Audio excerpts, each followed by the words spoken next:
Hi everyone, Anthony Hall here from Lightwave Digital. Today I'm going to be talking to Andrew Bishop, the Creative Director of Lightwave Digital. Hi Andrew, thanks very much for your time today. Hi Bud, how are you? I'm good, all good, looking forward to this. So let's jump straight into it. So I've got the first question. So it's been a year now since you've purchased Lightwave 3D. Why did you purchase it? Okay, I thought about this when you put the question down, and there are multiple things I suppose that caused me to do it. One, obviously, I've used Lightwave for 25 odd years, and I've loved it. And obviously, in the studios we've had other pieces of software. We've had Maya and numerous other bits, even Blender towards the end, and at the end of the day, not just me, but other guys I was working with would regularly, even if we moved away onto something else for a bit of it, you'd end up going back to Lightwave because you could animate faster in it, basically. And generally, it's very easy to do a lot of things. I mean, if the bullets in there, and obviously Chronosculpt, which we've now included, was in there. So all those sort of tools that were available for it, I think just meant that it still was highly functional, very usable, still probably the fastest, I think the fastest animation interface you can use. It uses the same terminology that if you're on a film set or a TV studio, show, everything matches. You can even take camera movement direct in and all those sort of things. So it just generally enables you to put stuff through significantly faster on the packages. So obviously I watched it gradually declining, and you start thinking about, shall I move over to this? Shall I try, maybe Blender? We did, and then Maya. But often the problem was that Blender's kind of had a free run. No one's really been competing. The 3D space has really stagnated, I think, and largely not had a massive amount of development. And I saw that I think when Maya launched their particle system, which is incredibly powerful, they didn't even give documentation away with it, or not that we could find straight away. You had to get it from Softimage, where it came from. And it just seemed to me that no one was really putting the effort in. So the opportunity to get hold of Lightwave meant that we could refresh it, get it back up to speed, and sort out the problems with it, which is good. But also it would give an actual animator an opportunity to develop it the way I would want it developed and take forward in the future without losing the upsides. So that was probably the overriding motivation. I figured, if I've been animating this length of time and doing it very successfully throughout that time, and find there are huge advantages, and most of the animators I knew who used it had exactly the same opinion of it, then it's simply a question of we need to get it back up to date, get it out there. And I think as people start to use it, they'll find it very hard to not have it in their arsenal, because it gives them some huge advantages. Now, that doesn't mean you shouldn't be using other packages as well. I mean, you can, of course. But I think that if you're an animator, so let's give an example. I'm a bit long-winded. Sorry, Tony. I'm off. Anyway, so if you've got let's say the Unreal link, or After Effects, if you're using Maya with After Effects, for instance, you have to basically save the scene, transfer the scene, and then basically, if it's not right, go back to Maya, alter the scene, save the scene, transfer the scene. In Lightwave, you just basically link it, and then you can just adjust things on the fly. As you adjust it, it updates in After Effects straight away. So if something needs changing, you go back, just change it. Same applies to the Unreal link, which is, of course, again, real time. So you can just adjust things on the fly and go backwards and forwards. Super slick in how that works. That's two situations there. Then, of course, you've got the Octane link, which obviously we did a partnership with Octane when we started, which enabled us to put the Octane bundled with it, which is fantastic. So again, instantly changing stuff on the fly, adjusting the model, altering it straight away, it's seamless. So you've got those elements which give you a rock solid base for rendering output. You've got multiple ways of doing that. And then, of course, the simple animation method of looking through the camera, keyframing, just move it, keyframe, etc. Fantastic. The one thing which is difficult to change, but I wish we could in some ways, I think is if you're a new user, it looks daunting because there's so many buttons.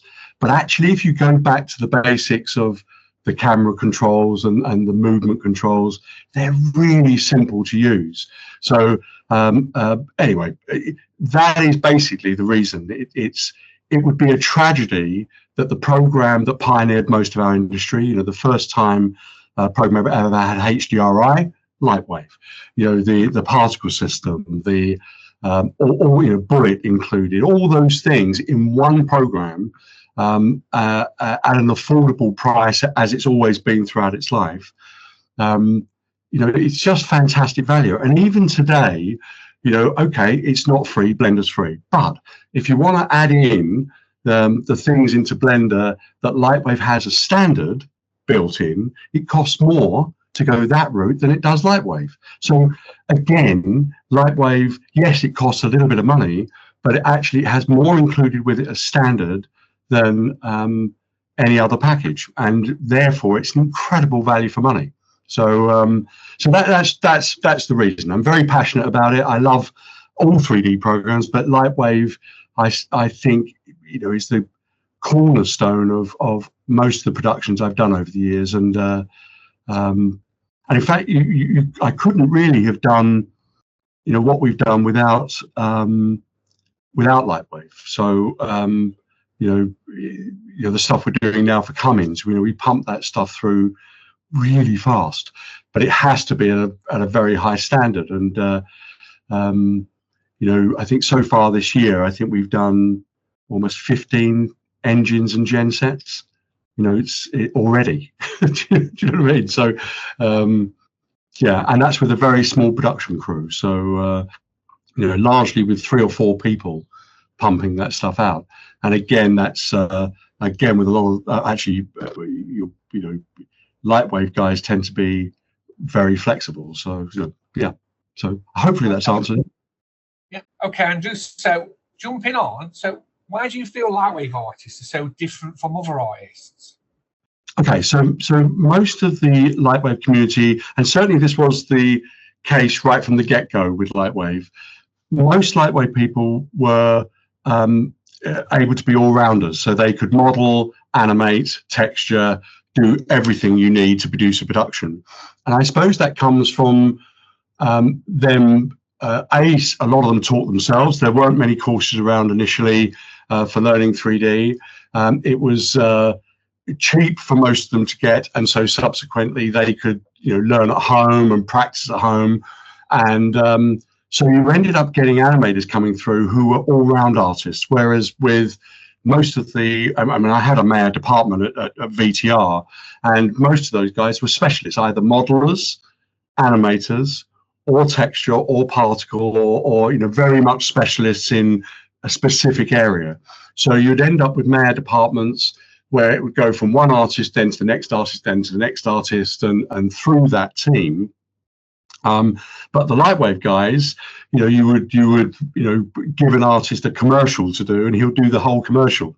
So you have a team of 10, 15, 20 Lightwave animators, and they're throughputting stuff significantly quicker because of that. So, and I've probably said it before, that we used to have a mayor department that was very pretty, super glamorous. We had an airlock room where you used to walk through a double airlock, and we used to hang up on the negative strips when we used to be done in film, and we'd have Lost in Space and Deep Blue Sea, and so the clients would walk around and see all the films we were working on in the mayor department, and they'd book the job, and then a large portion of the job then would end up getting done in the Lightwave department, which we never took anybody to, because it was full of young animals, basically animators. It was quite fun. And so yeah, I think that kind of says it all. And so Captain Scarlet, I think was done, I think, in 2003, 2004, but actually released in 2005. This is the animated 3D version. And I got called in. Now, I've regularly exaggerated this story, so I'm going to try to be a little bit more accurate in what I say. So I don't intentionally, but I get enthusiastic. Anyway, so basically, I got called in to the studio. I can't think whether it's Pinewood or Shepperton, but one of those. And I went in there, and the studio was empty, and they'd basically been in production for a year and a bit, and had only produced half of one show. Now, they had 26 episodes to get done, right? And they had a 2-year window to get that done. So they were halfway through their schedule and had only produced half a show. That was being done, I believe, in May.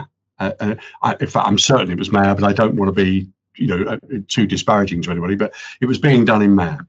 And I suppose there's multiple things. Well, let's not deal with the intricacies of it, but fundamentally, they'd only managed to get that amount of shows out. So I contacted Ron Thornton, who's now unfortunately deceased, but Ron did originally Babylon 5. Actually, he originally worked in the UK on Doctor Who, went to America, then did Babylon 5, Sequest DSV, moving on then to the Star Trek shows, The Next Generation, and then you had Star Trek, what was it, Voyager, did all those shows. And then I think, anyway, he was one of the pioneers of fast production and really set the ball rolling in terms of mass production of effects in TV. He did, CSI, and where you'd have bullets going through people, and all of those sort of technical things, space shots, etc., all pioneered by Ron using Lightwave. So I called up Ron, got him over, he put together a crew, and in 1 year, they produced 26 episodes. Wow. Yeah. So it's kind of gives you a really good example. It isn't that the other package isn't good. They're excellent, but they aren't able to put through the shots as fast. Now, they're superb when it comes to film, and you're able to spend a lot of time on a lot of detail. They can give you some really good advantages on some of the physics in there and character tools in there. But when you're trying to pump out a lot of shots, you have to be able to deliver on time, on budget, and fast. And if you can't do that, you're going to let down the client, you're going to end up costing more, all kinds of things go wrong. That is where Lightwave is able to pump things through consistently, brilliantly across the board. And in fact, I think some of the tools we're going to be adding on the 2024 version are going to hopefully improve that significantly further. So yes, I just wanted to point that out. That's only one, by the way, of many. I think I've had situations myself where we've had impossible deadlines for the Outcast TV show, and they were really photoreal. I mean, there were a lot of effects in there where we had like flies, insects flying in the air. No one would know they weren't CG. They looked totally real. Eye in the Sky, I think Jono basically did all the insect shots and that, and numerous shots on that movie. Again, very tight deadline, excellent movie. The effects just look, real. And that, at the end of the day, is key to it. Lightwave's render engine is superb, and obviously we're updating that dramatically, I think, or significantly for 2024. But then you've also got the Octane and the Unreal. So Unreal, you can output the shots pretty much instantaneously. Octane, about 10 to 15 times faster than the CPU engine. And then you've got the Lightwave render engine, which is superb quality, but obviously CPU as opposed to GPU. So, but that flexibility of having more or less the same look and output between those three render engines means you can mix and match those renders. Again, gives you the ability to output stuff super fast. Sorry, again, I just thought I'd mention that. So, I think what was a surprise to everyone is that just before Christmas, we released Lightwave 2023. And I think it was a surprise because you only literally got it 4th of May, 2023, and you didn't even have a team to put together still. So by the 4th of May to release it in, I think was it November? No one expected it. So with 2023, what I want to ask is, what's your favourite little tool that you've added? What function, just 2023, was your favourite? Well, I obviously, well, you know, I obviously love the core interest, but the thing we added, which I loved, was putting turbulence built in as standard, and the octane meant, well, certainly from my point of view, it was, you know, just having it built in is fantastic. It means you're not having to buy an extra license on it. So I mean, I use turbulence a fair amount. I love that program, and it's so easy to use. That was probably the thing I most enjoyed when we added. I was going to say, obviously, the Unreal was probably the best thing we added, but of course we didn't really get that out till just after Christmas, so it's a little so that was a little late. But of course, also the Mac version, the native Mac version. Oh my god! When Dave showed the first version of that, and I tried it. You know, the Mac had always been a bit clunky. You know, the just a little slow, a little bit, you know, jerky. Wasn't quite as good as I would like it to be. And when we released the native version of that, I thought that was just off the chart. You know, so much better than before. And I think that's the first fully native version we've done that hasn't been a little bit of a bodge. So, God, which of those three? Which one would be my absolute favourite? Probably Unreal. The Unreal Bridge. Yeah. Oh, I suppose the GeoNodes. Yeah, you see the GeoNodes. The trouble is there's GeoNodes in other packages, right? So, okay, one last thing I'm going to say. We'll go with Unreal, but one thing I'd quickly just say about the GeoNodes, which I love. One of the things which I think, okay, the GeoNodes in 2023, we've got 30. You know, we're obviously going to have more and add a lot more to that. But one of the things I love about it is it's all animatable over time. So, and the other thing is all the GeoNodes work with the other GeoNodes. So one of the things with some of the other packages is some of those GeoNodes don't work with X or Y or Z, and it will work with this, but it won't work with that. Or likewise, it's not animatable over a timeline, but works doing this. With the GeoNodes we've got, and you're going to see this with 2024, we've got some features in there which really exploit it.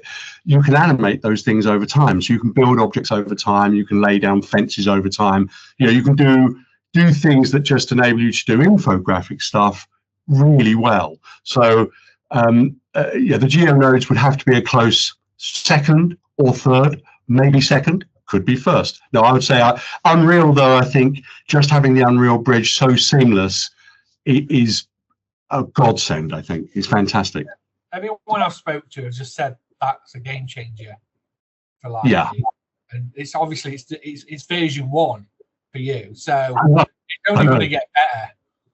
I know. I mean, the hard thing with that program is obviously keeping up with the updates, because the Unreal guys tend to not give a damn about, and probably correctly, about the past, right? So they add new features, and if it's not backward compatible, they don't care. So it means that sometimes you've got a plug in there that you just can't get it to the next version. It might take half a year, you know, it might take quite a while. So, but here's the cool thing with it. I think we've updated it twice since we've launched that version. I haven't released them yet. I think we've got one being released in about a week's time, and then actually probably before we do the announcement, which this is for, and then we've got one that's for 2024, where we've just updated to the next version of Unreal. So we are really trying to keep on top of it, but also add new features. I think we're one of the things which we need to remedy was, I shouldn't really be giving this away on this interview, but well, MDDs, and we will remedy that. And and also OpenVDB support for into that as well. So anyway, there's loads of things coming, which we've already kind of got in the bag. So yeah, I think Unreal is a game changer, and it's better than any other version I've used. Houdini's one is also terrific, but Houdini's not such a good general all-round animation system. It's very good for particle smoke and those things. So, just out of curiosity, what version of Lightwave did you start on? So I was in the US. I think the first one I played with was probably 3 on the video toaster, which was working with bars and pipes. So I was working for Blue Ribbon. I was their worldwide sales and marketing director for Blue Ribbon, and doing demos of that. And one of the things was Melissa showed me and Todo showed me it working with the video toaster. And so effectively, which is of course the forerunner of the TriCaster today, and that basically meant that you could run all on an Amiga. This was amazing. It was basically you running video editing, streaming, music, and you were able to do all your animation, everything in there at the same time. And I started playing with the animation package, and it just blew me away. It was so easy. I found it actually kind of calming to animate, and just loved doing it. And so I ended up leaving Blue Ribbon and come back to the UK and set up a company where I think within a few months we had the first release that was worldwide without the toaster, which was 3.5, I think. Which had the dongle and the very big box and the huge manual. And we built the company around that. And I did, when I first came back, I did try other packages. I think Imagine and 3D something, but again, I went back to Lightwave having tried it, and it was just, again, gave us a massive edge. I tell you, Tony, if you see that interface today, it amazes me that we ever managed to actually animate it. It's so simple, it's so basic. But at that time, of course, 3D was new. I think within a year of me starting that company, we actually got to do bits on our first film for Magic Camera Company, which was James Bond GoldenEye with Lightwave, and which I think Simon Coombs did a load of shots on, so who was working for us. So it was fantastic. And we did, by the way, a couple of awful films that I won't mention because no one in their right mind should ever watch them, but horror movies. But yeah, that was basically the turning point. Really, was Lightwave 3, seeing that and playing with it, and then 3.5, the standalone version, which is basically identical. It just was stripped out from the toaster. So yeah, I think I think it was 96 or 97 on version 7 at the college, and we had to bring in, because obviously then we decided we wanted to start using 3D, and basically I had a year to learn as much as I can in my own time to then start teaching it the following year. But yeah, we started in 97. So I've got one last question for you. So if you had to describe yourself in 3 words, what would those 3 words be and why? An easy one there for you. Yeah, that is ridiculously difficult, isn't it? Because how do you evaluate yourself? It's well, I know. Obviously, anybody who says this, I was going to say, well, obviously, I'm honest. I'm straight as a die. But everybody, can make mistakes, and everybody does make mistakes. In life, you do sometimes the wrong thing, sometimes you do the right thing. But I would say in general, I try to be honest. I try always to be kind and forgiving of everybody. I'm a great believer in second chances for people. If I have a weakness, I tend to give 3rd, 4th and 5th chances to people. So, which I think Joe will probably confirm. But yes, I suppose those 2 things. 3rd thing, blimey. So I like people, so I suppose inherently I try to be as nice to people, as kind to people as I possibly can be. I think those same 3 traits, by the way, are probably what really damaged me with Dark Side. You end up letting things go, accepting things you shouldn't accept, and things that are also, I suppose, a weakness. I mean, that's part of the reason I have Joe and Giles. They are, they are absolutely fantastic foil for me, and the things that I'm really not so good at, they are excellent at. So I'm able to just concentrate on what's best for Lightwave and not think about any of the other things. So, I don't deal with the funding. I just deal with Lightwave functionality and trying to improve that. Where all the things I am are what I put into it. So so I suppose those are the three things. I think I said three things. I'm maybe. Sure I'll try and find three out of there. Yeah. I'm sure there is three. What would you say? I mean, you've known me a little while now. So I met you in 2017. I met you in 2017 when you came to the college and you did a talk about dark side. Yeah. So obviously, and then I've kind of been on the journey with you as well of getting Lightwave, and then continuing and carrying on working with you with Lightwave Digital. You're definitely passionate. You're determined, and the one that you said before is you're nice. You're a really nice chap. So I'd say passionate, determined, and nice. Yeah, based. Well, I might edit that bit out. I don't want people to know that. Yeah. Oh dear. Yeah. Well, we are done. So, I'm just very quickly. I think right at the beginning, ironically, so many. And it happened probably 3 or 4 times. I had people on who absolutely were livid about new tech and VisRT and how badly they felt they'd been let down and treated, right? And I had literally I phoned these people up trying to convert them and say, look, I'm a different guy and this is brand new. And they were literally had one guy shouting down the phone to me, telling me, well, you're making exactly the same mistakes. And he was really rude. I mean, unbelievably rude. And I realized, however honest, however good I was, however enthusiastic I was, that it is impossible sometimes for people to see you. They only see what you represent. And that's been a bit of a lesson, because I don't think I've ever dealt with such open hostility at times. but that seems to have changed, I think, in the last, when we released 23, I think people just couldn't believe we'd actually done it, because we had this massive wish list of things we announced, and everybody is like, they're never going to get all that done, and we did.